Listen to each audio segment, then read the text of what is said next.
So hello and welcome everybody. Welcome to the Replace Educational Webinar Series. My name is Mieke van Mulders and this is my colleague Maud Everaert, and together we work on the Replace project. Now we are still waiting for a few more people to join. So in the meantime, I will give you a bit more information about the Replace project itself and about our general housekeeping rules. So Replace is a scientific project funded by the Flemish and the Brussels government, aimed to promote the use of alternatives to animal testing. So that's why we aim to put the expertise that we have in Belgium in the spotlight by a number of different activities, including one of these, so our educational webinars. So then we invite two speakers from the database to present their work. So every webinar, we have two speakers presenting for each 20 minutes and 10 minutes questions. All participants are automatically muted when they enter the meeting. If you have any questions, please don't hesitate to use the chat.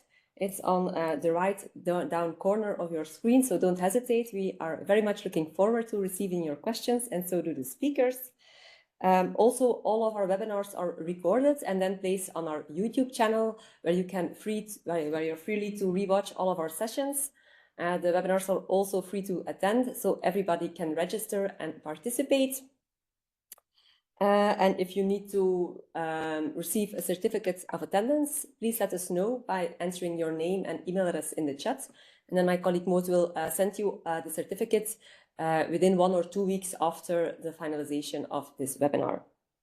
Also, since it is a collaboration with the Flemish and the Brussels government, participation to the webinar will count as participation in continuous education. So these are credited. Okay, so far the introduction. So now I'm very happy to announce our first speaker, who is Dr. Julien Lamme from Sciensano. So Julien will present his work on the validation of the determination of the bacterial endotoxin content by the RFC method in vaccines to replace then the actual LAL method. So Julien is working as a scientist for Sciensano since July 2021, where he's working in the biochemistry team of the Service of Quality of Vaccine and Blood Product Service, from Geneviève Waterloos. He has a master's degree in chemistry and a lot of experience in the quality control of the pharmaceutical sector. So Julien, very much thank you for coming here, and the floor is yours. Well, thank you. Hello, everyone. So I'm going to present you this validation, which was in our department. First, I will share my. There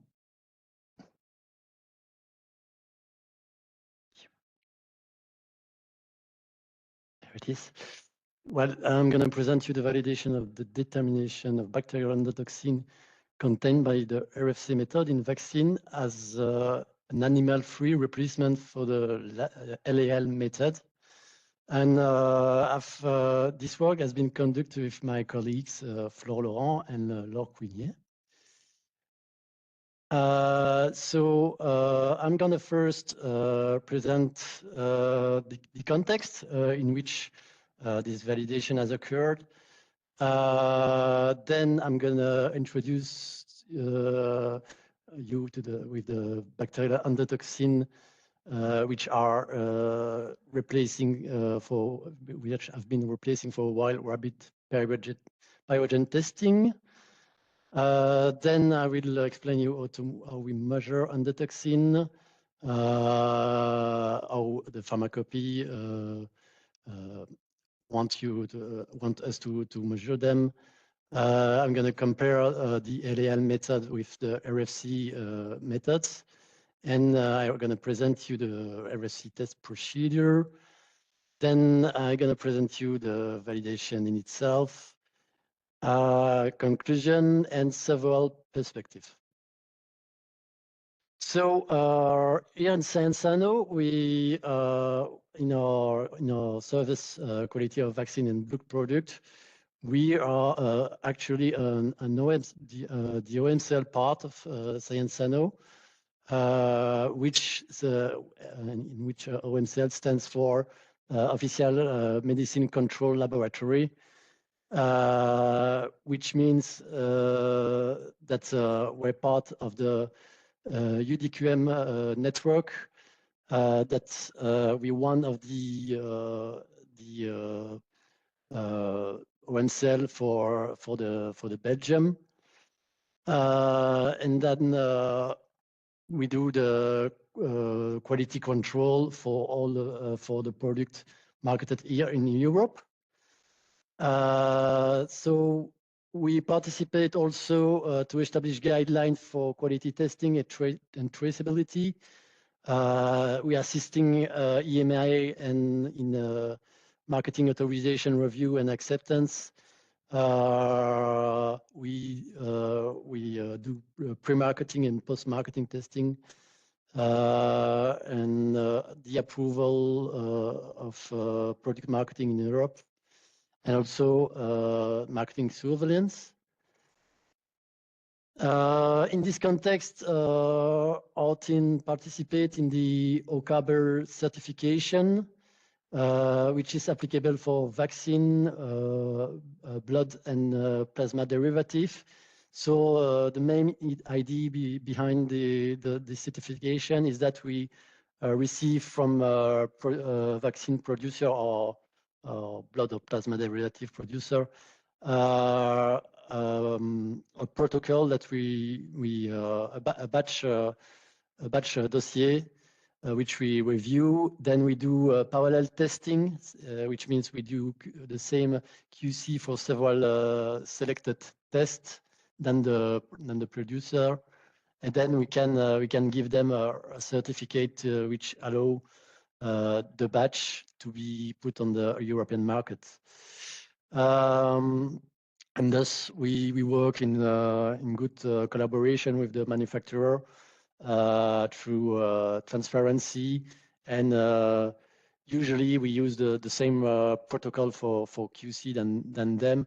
But as I'm going to present you, it can vary a little bit. And our sharing is facilitated in the network. All the country and their RMCL we gather to we meet together every year to share our information regarding vaccine and product. So in this context, we usually were testing vaccine using the rabbit pyrogen test, which means that rabbits were injected with the substance to test, and we were checking if it developed fever. But in the early 60s, another test was developed to investigate endotoxin, which are a specific type of pyrogen from gram-negative bacteria, which is the horseshoe crab test. Later monoactivation test has been invented and then validated in the early 2000s. And on the other side, LAL test became a standard for all endotoxin. But in parallel, MAT was accepted, and in 2017, 80% less rabbit were tested in Europe for pharmaceutical product. So there is two type of pyrogens. There is endotoxin, which can be tested by LAL, and non-endotoxin and endotoxin pyrogen can be tested by MIT, which assess both. So endotoxin are pyrogen component of the cell wall of gram-negative bacteria. It consists in lipopolysaccharides, and they can cause fever, and they can be present in some vaccine because of the production process. In terms of quantity, we speak about endotoxin units, which is related to the biological activity. Usually, OKBR guidelines that we use mention high limits for those endotoxin concentration in some vaccine, and those limits usually range from 5 to 100 endotoxin unit per dose, following the product dossier.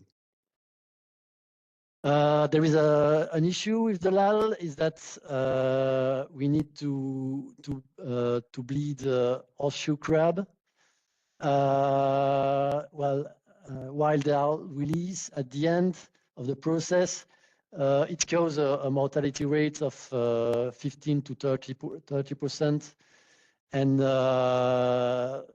for the biochemistry industry, at least 130,000 horseshoe crabs are killed annually by the biochemical industry. And this is a number of 2018. At the European level, they think that there is a need for an animal-free replacement. So a new alternative method for assessing the endotoxin.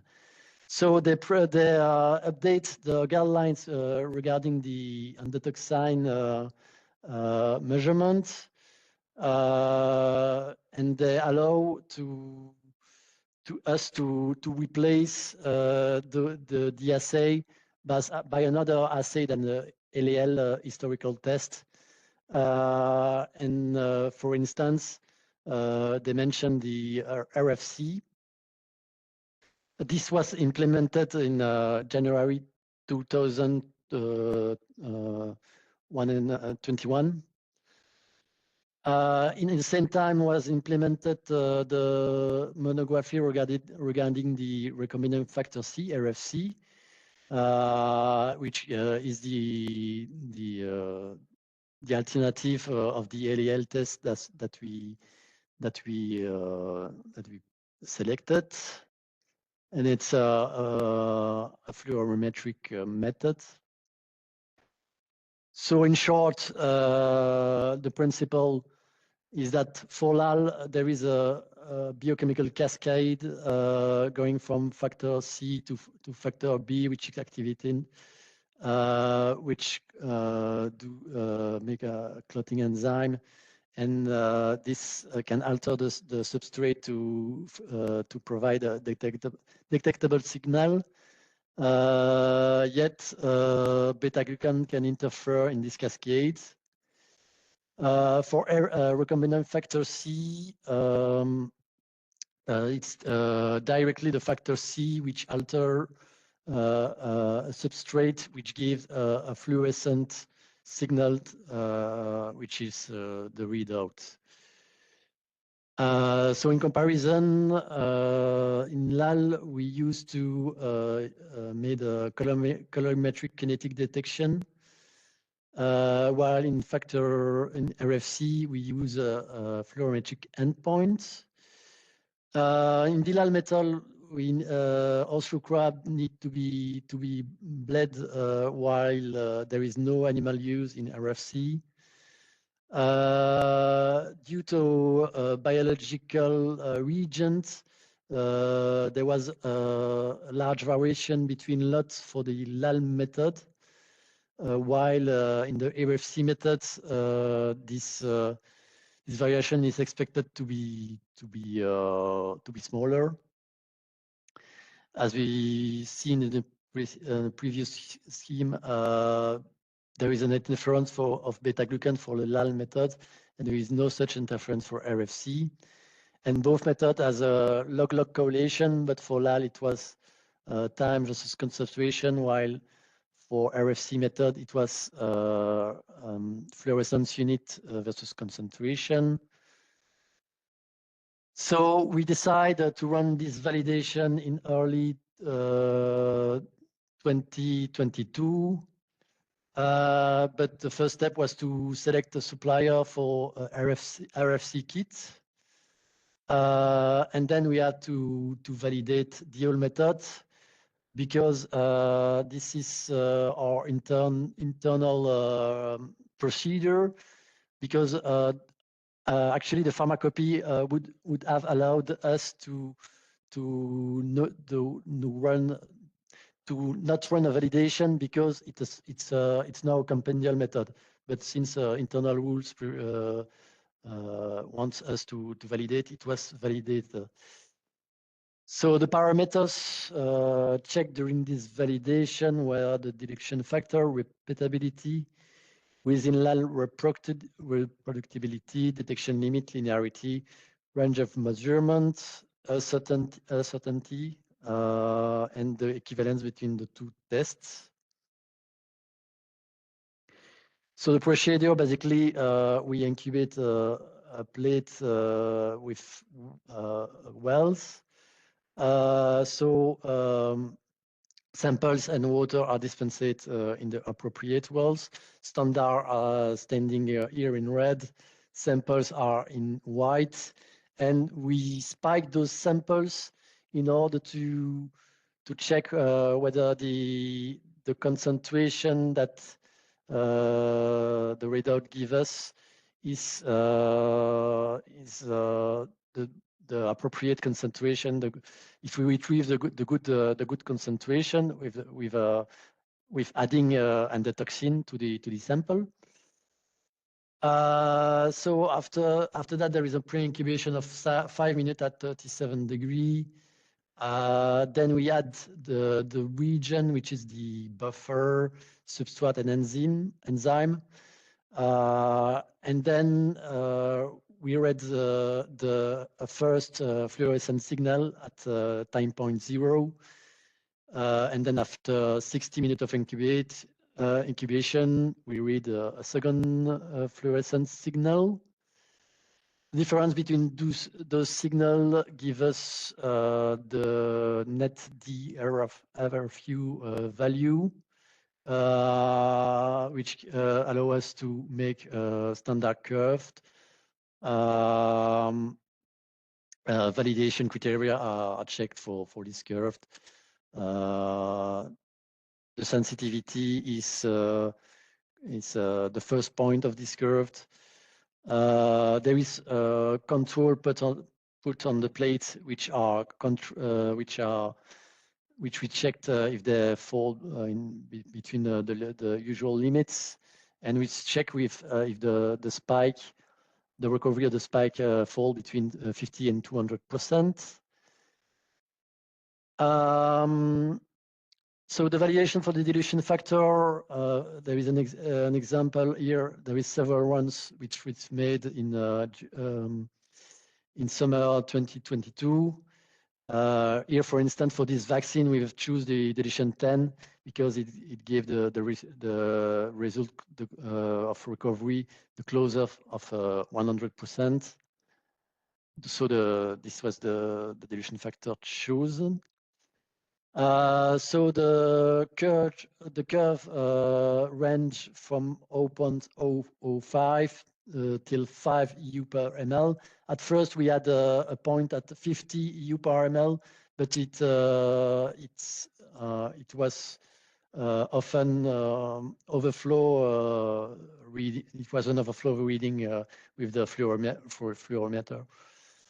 So we removed this last point. LOQ is then calculated with the first point times the multiplied by the dilution factor. We check the repeatability, which was with the vaccine, the lot 1 of the vaccine, not possible since results were below limit of quantification, which is often the case with vaccine. We don't expect to find endotoxin in them. But with another lot, with a small amount of endotoxin, we reach a CV of 7.9, which is reasonable because our objective was to be below 10%. For the within lab reproducibility, we use 3 lots of kits of RFC kits. Then and we work with the same vaccine lot, and we obtain a CV of 23.64%. This was considered as okay, as we are very far from the higher specification for this vaccine. So then the uncertainty of measurement were also carried out. The calculation of the uncertainty of measurement was also carried out for this vaccine. This is the formula that the guideline of EDQM wants for the uncertainty of measurement.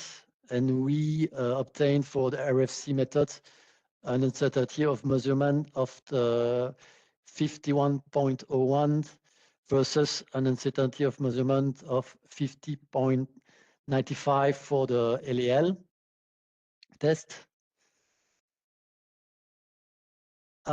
Equivalence for this same vaccine was checked for the two tests, and we obtained a result of 0.9 for the LAL test in endotoxin unit per dose, while it ranged from 0.7 to 1.3 for the FC test. So for this vaccine, the equivalence was shown. This is a table which resume all which summarize all what was done regarding all our vaccine for the testing of endotoxin. As you can see, the dilution factor is usually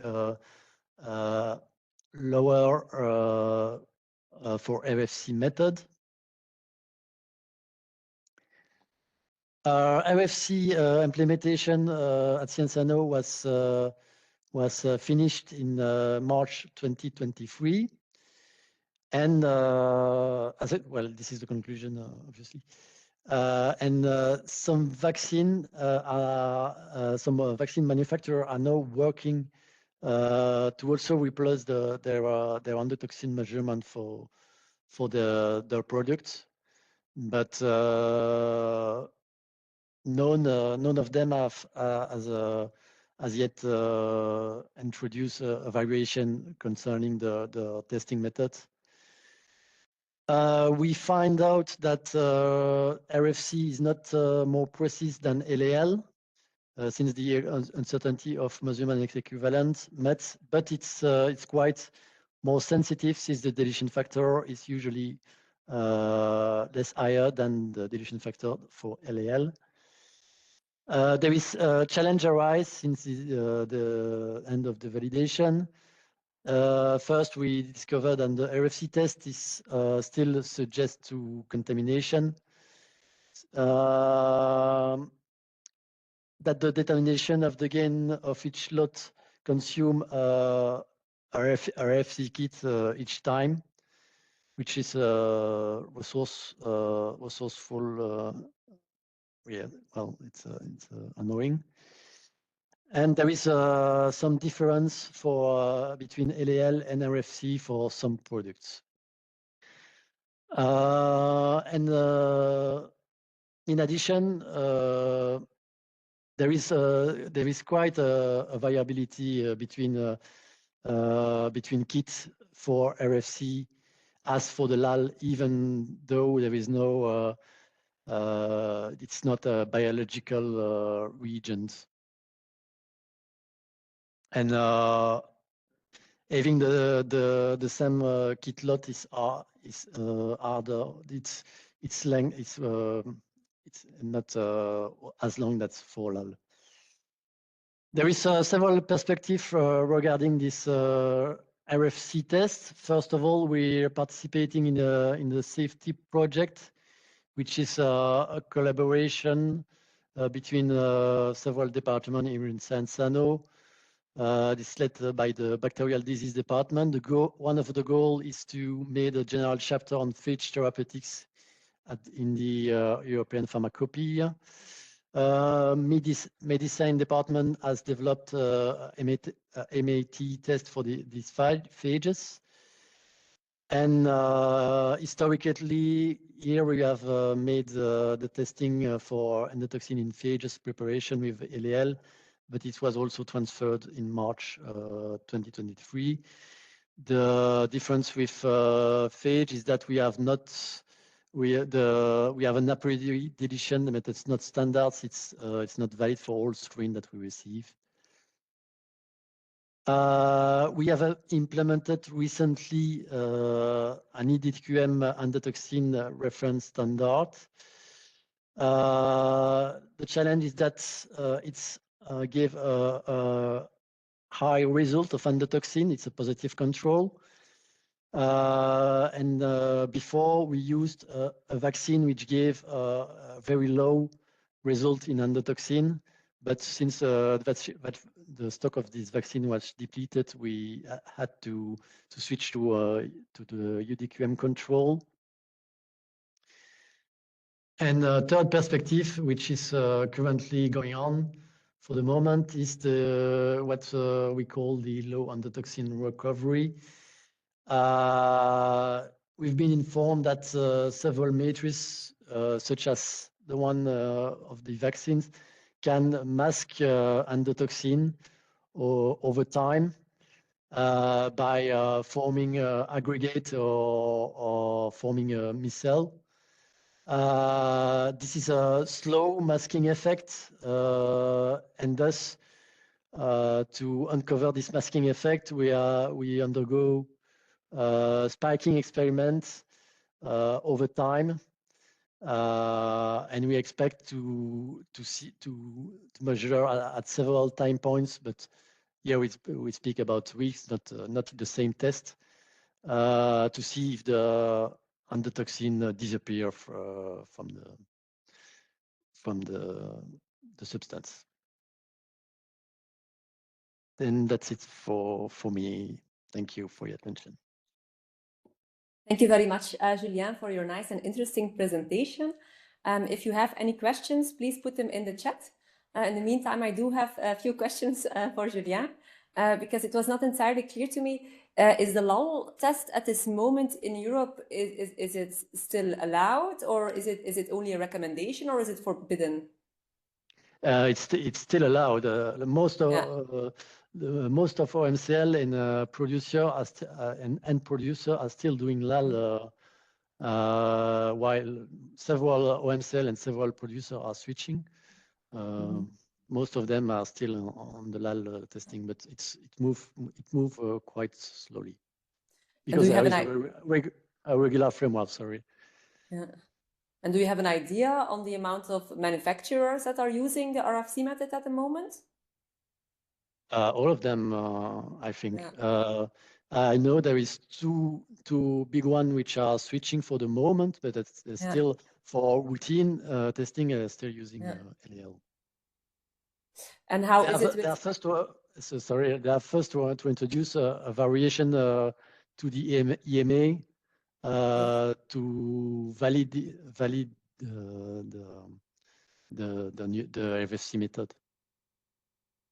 And how was it with the actual link with official validation? Because you mentioned that Sciensano has performing an internal validation, but was it tested officially by EURL-ECVAM or OECD or? It was, yeah. I guess it was validated by UDQM, and since it was published, everything they published has been validated.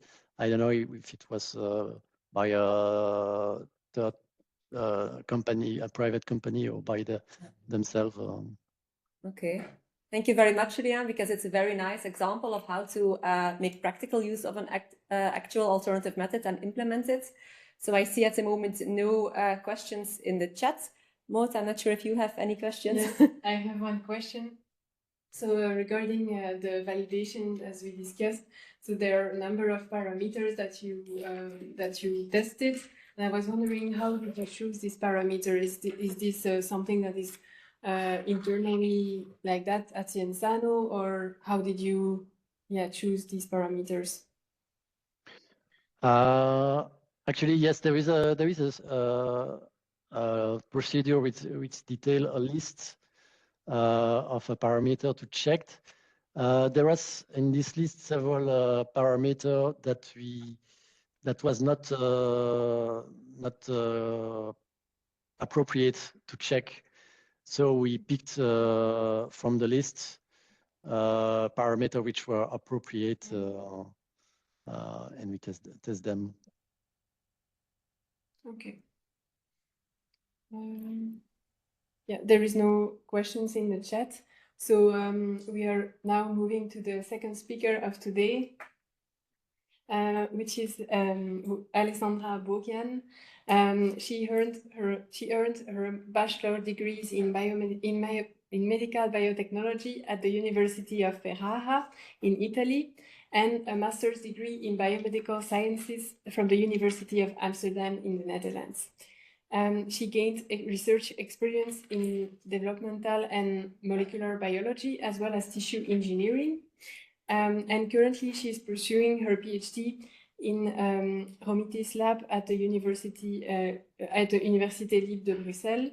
And she is investigating the role of insulin in lung development using embryonic stem cell organoid models.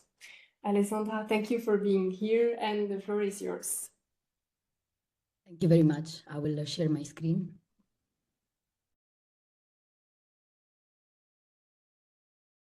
Can you see my presentation?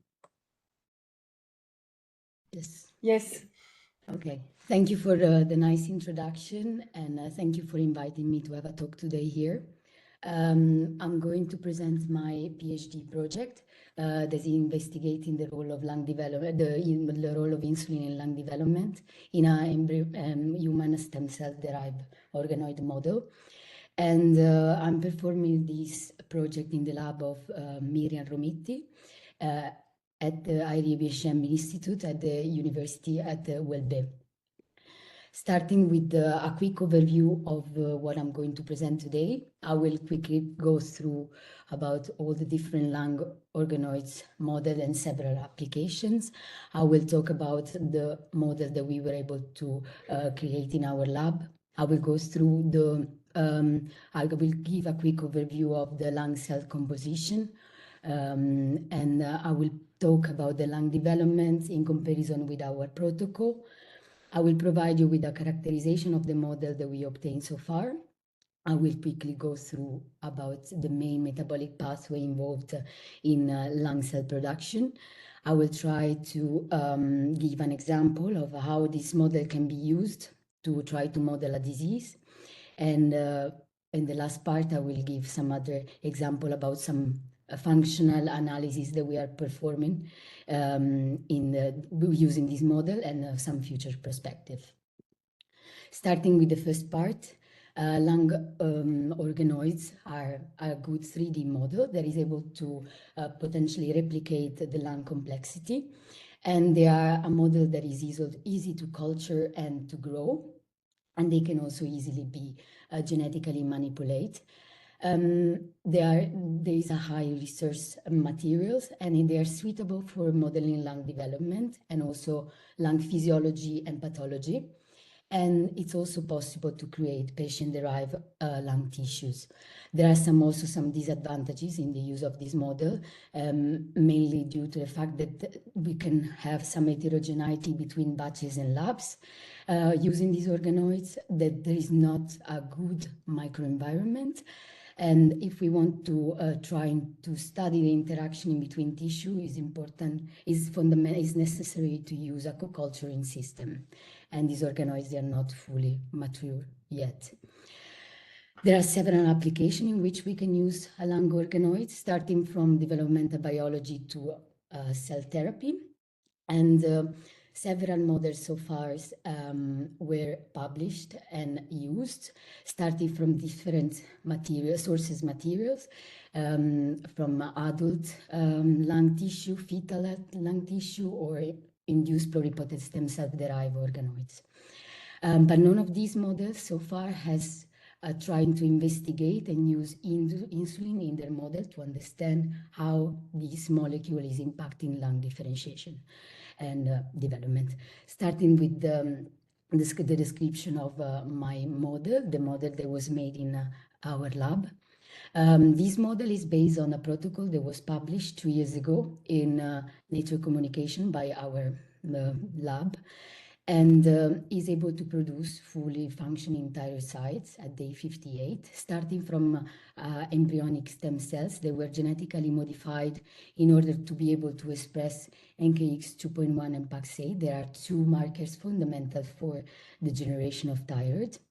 And during this test, and when they were preparing this model, they were trying to test several molecules to understand if they could somehow push the maturation level of these organoids.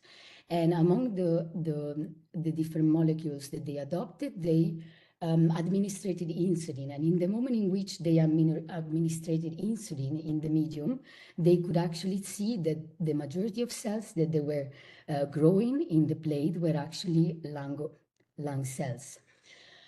They have a peculiar and different, they present peculiar and different characteristics compared to the thyroids, easily identifiable.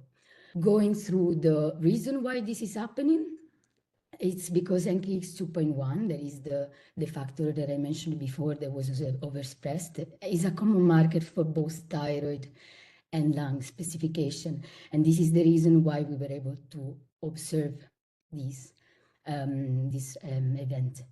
But going back to a bit general description of the lung cells present inside the adult lungs.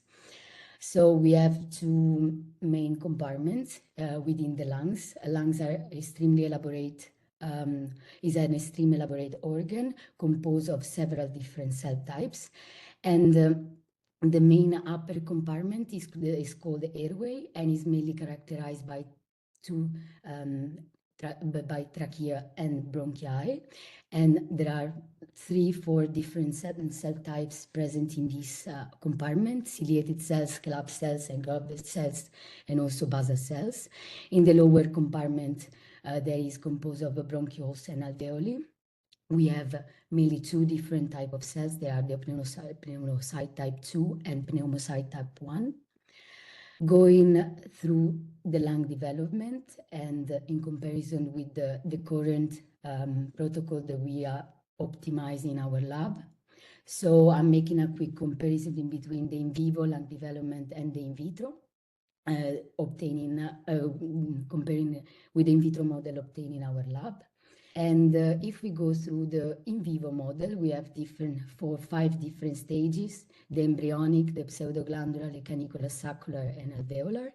And we have that in the second phase, we have the branches of the lungs that start forming. Then we have a canicular phase where we start seeing different cell types appearance. We go through the saccular phase where we start having all the different mature cell types, included alveolar cells.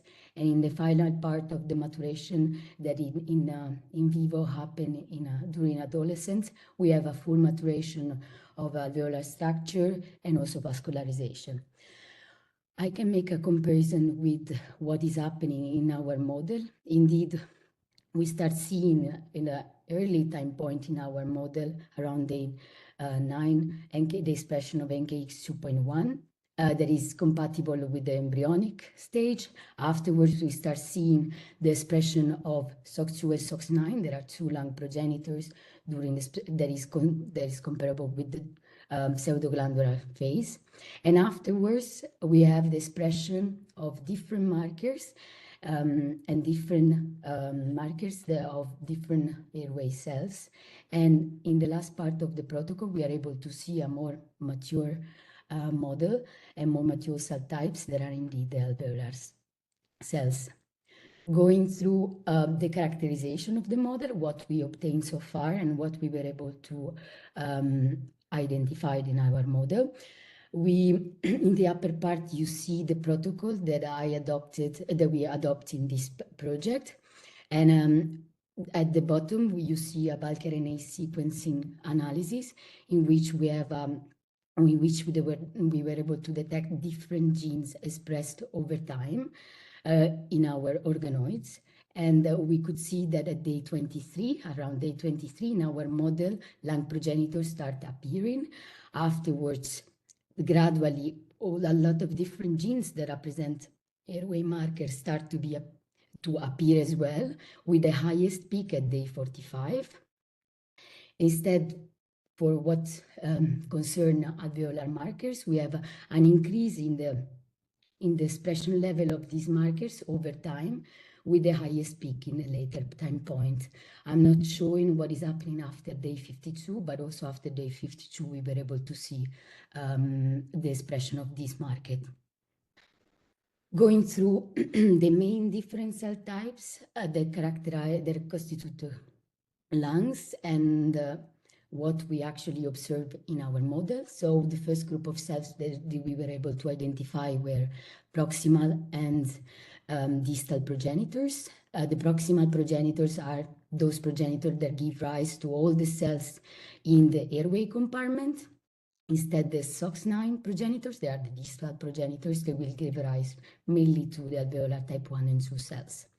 So we were able to identify this structure. They have a peculiar round structures, and we were able to confirm the presence of these progenitors through immunofluorescence, electron microscopy, and hematoxyliosin staining.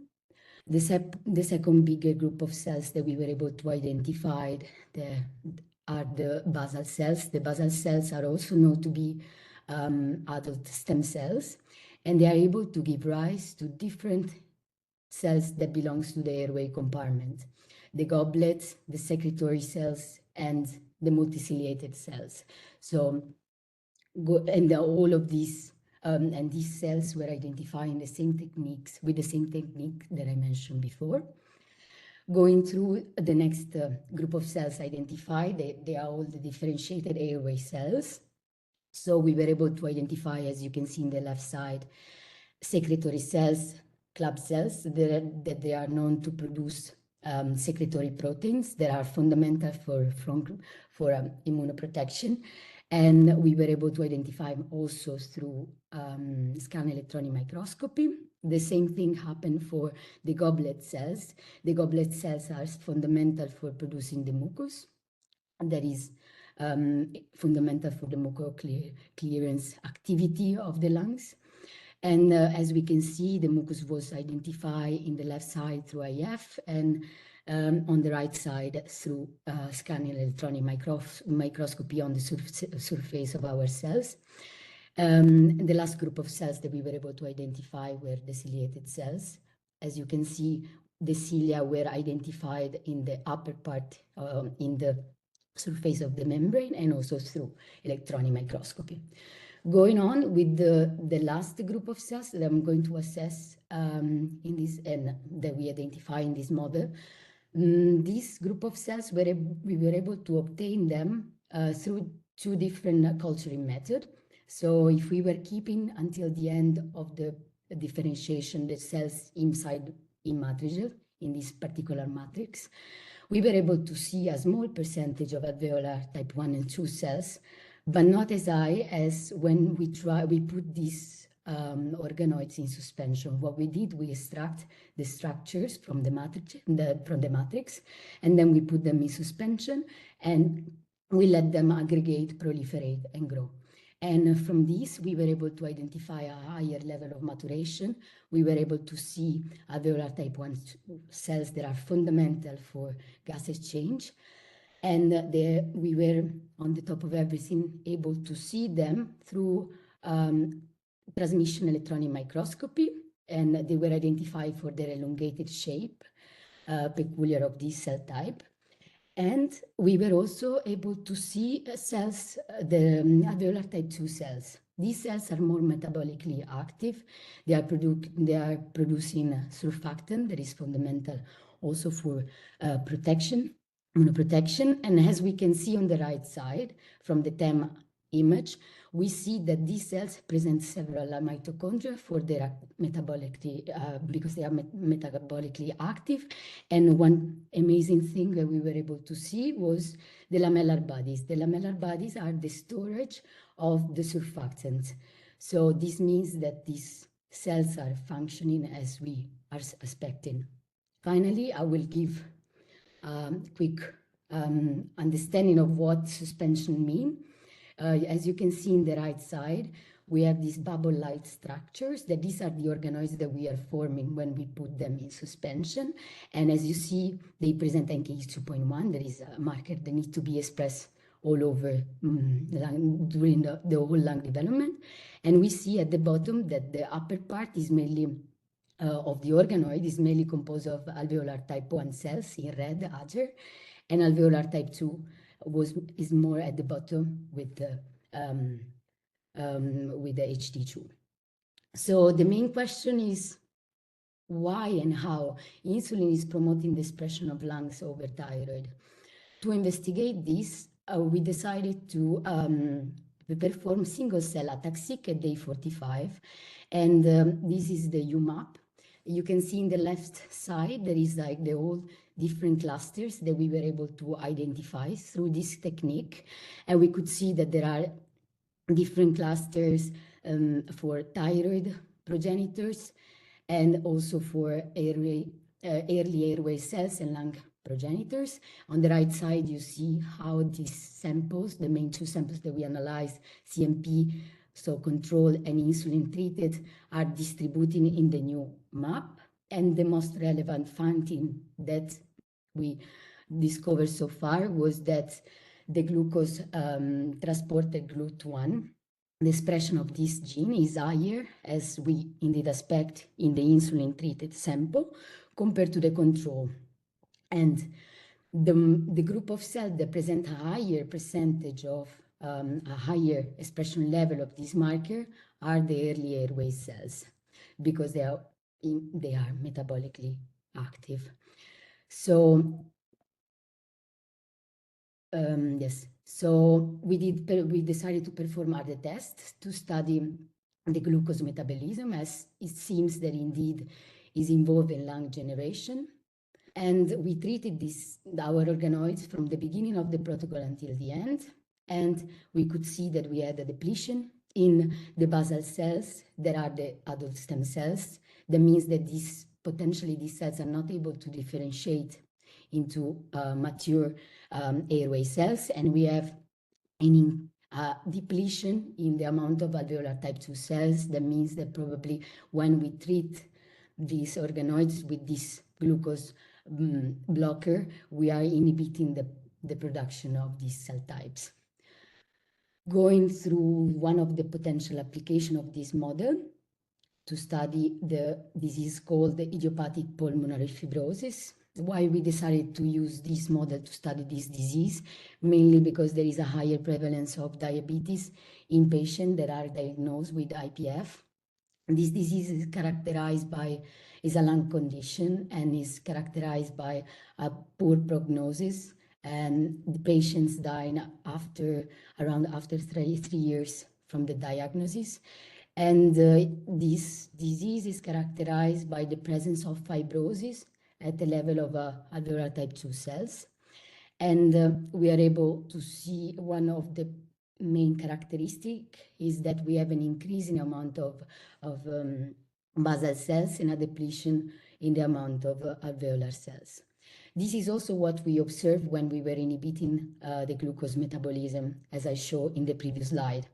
Another element that is causing the pathological state of this disease is the epithelial-mesenchymal transition that is due to the presence of TGF-beta. So what we are aiming to do by trying to study this disease, we want to study what are the fibrotic molecular mechanism, and if potentially insulin has a protective role in alveolar cells towards to avoid the fibrosis in these cells. So what we did, we took the organoids, as I showed you before, in the suspension state, so in a later time point, and we treat them with bleomycin. Bleomycin is a chemotherapy drug that is used also in a mice model to actually induce fibrosis. And what we did was like treating for more or less 1 week these organoids with this drug in order to induce fibrosis. And at day 72, we decided to test and check if indeed the fibrosis has occurred in our model. This is a Mason trichrome staining, and as we can see, is not extremely clear from these images, but it seems that for the two treatment with bleomycin, CMP without insulin and CMP plus insulin, we do see an increase in amount of fibrosis compared to the control on the left side. When we also analyze caspase-3, there is a marker for apoptosis in our in every singular condition, and we could see that there was an increased amount of apoptosis, cell death, in the samples treated with bleomycin, but in absence of insulin, something that didn't happen when we were treating with insulin. And as we can see, similar to what we saw in the upper part, we stain in this case for fibronectin 1. There is a fibrotic marker, and we see that the condition in the middle is the one with a higher percentage of fibronectin that suggests that this condition where insulin was not adopted, we have a higher percentage of fibrosis compared to the control, compared to the insulin-treated and bleomycin-treated sample. We could actually see, we could not really see an increasing amount of basal cells, but we saw a depletion in the amount of basal cells when we were treating the sample both with bleomycin and insulin. And we could see also a decreasing amount of alveolar type 1 cells after treatment with bleomycin, but in absence of insulin. So overall, this preliminary data potentially could suggest that insulin has a protective role to prevent apoptosis and fibrosis. In the last part of my presentation, I will give a quick overview of other analyses that we are performing, starting with the single cell RNA-seq at different time point. We are trying to analyze which genes are expressed at early time point when we see the expression of the progenitor, later time point when we see the expression of both airway and alveolar cells to better understand which genes are involved in this effect. Then we are also trying to implement some functional tests. We already tested the CFTR assay, but we will soon start doing other analyses to understand if they are actually functioning or not. And one of the most interesting future technique we are going to adopt is the chip, where we will put in the middle on the membrane our organoids, and we will be able to, using the two chamber upper and lower, we will be able to create different conditions and to put these cells in contact with the air. And this is trying to reproduce the physiological condition that we have in adult lungs. So to conclude, future perspective, as probably you understood from my presentation, we are trying to evaluate the impact of insulin and insulin resistance on lung function and disease. And we are trying to understand what are the key pathways and genes involved in lung development. And finally, we are trying to expand the use of our model for additional analysis. Among others, we would like to test the pollution exposure and how these organoids, they reply to this. I want to quickly thank you all of my lab, Miriam Romitti, and all the Sabine Costagliola lab, that they are always working with me every day, and also all the other facilities and teams that are helping us in succeeding with this project. Thank you. Thank you, Alessandra, for your nice presentation. So in the meantime, I saw there is one question in the chat. So the question is, how does insulin signaling in your stem cell organoid model compare to what we know about its role in lung development in vivo? So that's the first question. And the second question is, are there specific insights or differences that challenge the current understanding? Yeah, I think. Can you repeat the last question? Yeah, are there specific insights or differences that challenge the current understanding? But I have the impression something is missing. Yeah, so the first question was, how does insulin signaling in your system, in your stem cell organoid model compare to what we know about its role in lung development in vivo? So about insulin role in development, it's pretty clear what's the role of insulin in development, and is fundamental. But concerning the insulin role during lung development, we know that some pathways are important. The PI3K pathway is important for the generation of some specific airway cells, and also the MAP kinase pathway for the proliferation. But we are not, but there's not a clear statement about and a clarity about what is doing insulin during lung development. And this is the reason why we are trying to understand what are the different pathways and different genes in our model that are activating in our model, to try to better understand what are the dynamics occurring during lung development. All right. Yeah, there is no other question for the moment, but I had one. So you also mentioned that you would adapt the method to have it, the model to have it in a chip. So what would be the advantage compared to what you have already now? Okay, the limitation as our model on its own, like, is indeed that we do not fully recreate physiological circumstances. So we don't have the direct contact of the organoid with the air. And of course, if we consider that we are studying mainly alveolar structures, in this case, their maturation include also the ability of exchanging gases. So we need to put them in a situation where they can be in contact with the air. And of course, like, this might be really helpful. They might also improve the level of maturation that we already have, improve it even better.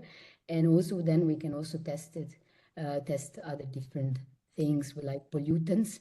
And another thing that we are thinking to do is to co-culture these organoids with the immune cells to check how the impact of specific pollutants or elements might impact the lung development, or to co-culture them with the endothelial cells to see how indeed the gas exchange with the blood and the air is happening. Okay. Thank you very much. I'm not sure if you have any other question. There's a second one. There is a second one. So the insulin receptors outside of the cells are linked to the TOR pathway, important as a metabolic switch. So how do you explain this, the cells enter in apoptosis and not in autophagocytosis? Which pathway? Sorry, I didn't hear. The TOR pathway, TOR. Okay. Why they are entering in autophagocytosis? They are entering apoptosis and not autophagocytosis. Yeah.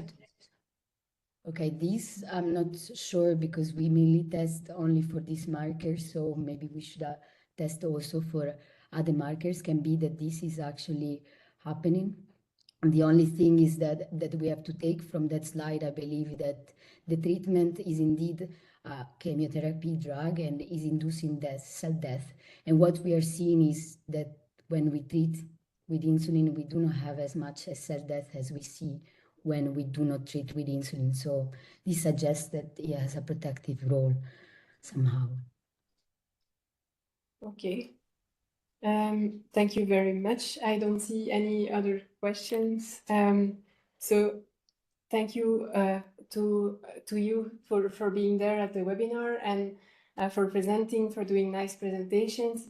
So we will provide you the certificate of attendance in the coming weeks. The recording will be posted on our YouTube channel also in the coming days or weeks.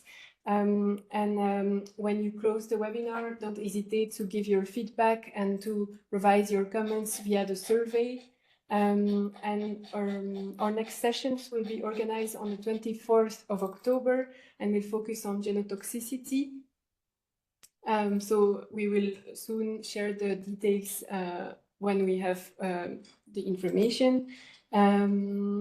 So yeah, that's it for today. Thank you very much for attending, and we hope to see you during the next session. Bye-bye. Bye-bye. Thank you. Good night.